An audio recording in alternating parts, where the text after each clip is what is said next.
Hello दोस्तों, नमस्कार। मैं महेश श्रीवास्तव, एक्सपर्ट महिंद्रा ICS अकादमी में आपका स्वागत करते हैं। अंतर्राष्ट्रीय संगठन और संस्थाओं के बारे में क्लास चल रही है। आगे बढ़ते हुए क्रमशः संयुक्त राष्ट्र विकास कार्यक्रम UNDP 1972 में न्यूयॉर्क में की स्थापना की गई और दुनिया में सामाजिक, आर्थिक तथा जीवन को बेहतर बनाने के इसकी स्थापना की गई इस संगठन की। इसमें 180 देश शामिल हैं। आगे राष्ट्रमंडल, कॉमनवेल्थ जिसको बोलते हैं, राष्ट्रमंडल जिसको कॉमनवेल्थ बोलते हैं, ये 1949 में मार्लबरो हाउस एक जगह है लंदन में, वहाँ इसकी स्थापना की गई इस संगठन की। और इसमें उन देशों का संगठन जो ब्रिटिश साम्राज्य के अधीन थे,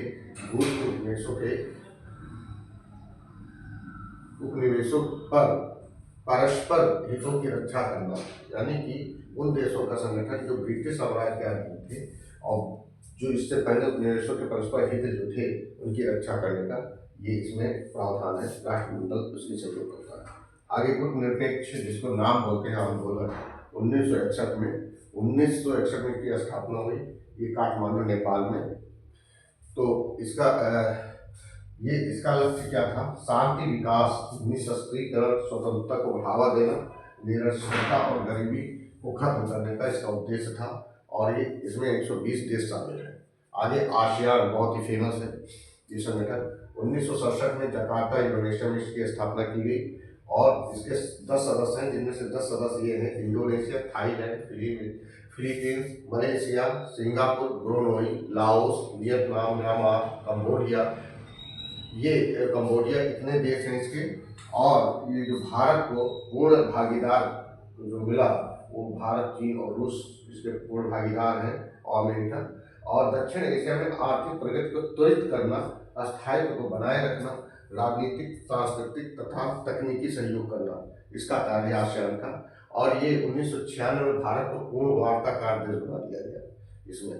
आगे एपेक यानी कि 1989 सिंगापुर में इसकी स्थापना हुई। ये 21 प्रशांत तटीय, जो प्रशांत सागर है उसके जो तट पर जो देश बसे हैं उसमें से 21 प्रशांत तटीय देश इसके सदस्य हैं, जिसमें ऑस्ट्रेलिया, ब्रुनई, कनाडा, चिली, चीन, Hong Kong, Indonesia, Japan, Malaysia, Mexico, New Zealand, Peru, New Guinea, Philippines, रूस, सिंगापुर, दक्षिण कोरिया, थाईलैंड, USA और वियतनाम, ये देश हैं। इसका कार्य क्या है?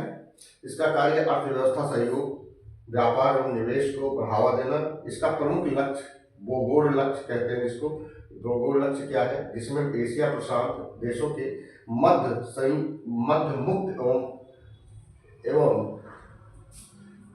खुला व्यापार एवं निवेश विकसित देशों को 2011 तक और एवं विकासशील देशों को 2020 तक लक्ष्य को प्राप्त कराना है।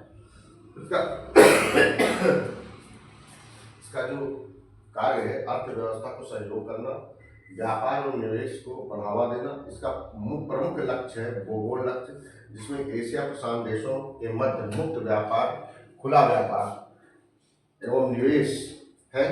विकसित देशों को 2011 तक इसका लक्ष्य है, जो विकसित देश है उसको 2011 तक एवं विकासशील देशों को 2020 तक लक्ष्य को प्राप्त कराने का सहयोग करना है। ये इतने संयुक्त राष्ट्र संघ के जो सदस्य हैं और आज अभी यही तक है। आगे क्लास में देखिएगा और अगले क्लास में फिर जो रह गए हैं अंतर्राष्ट्रीय संगठन उसके बारे में हम आपको बताएंगे। जय हिंद, जय भारत, नमस्कार।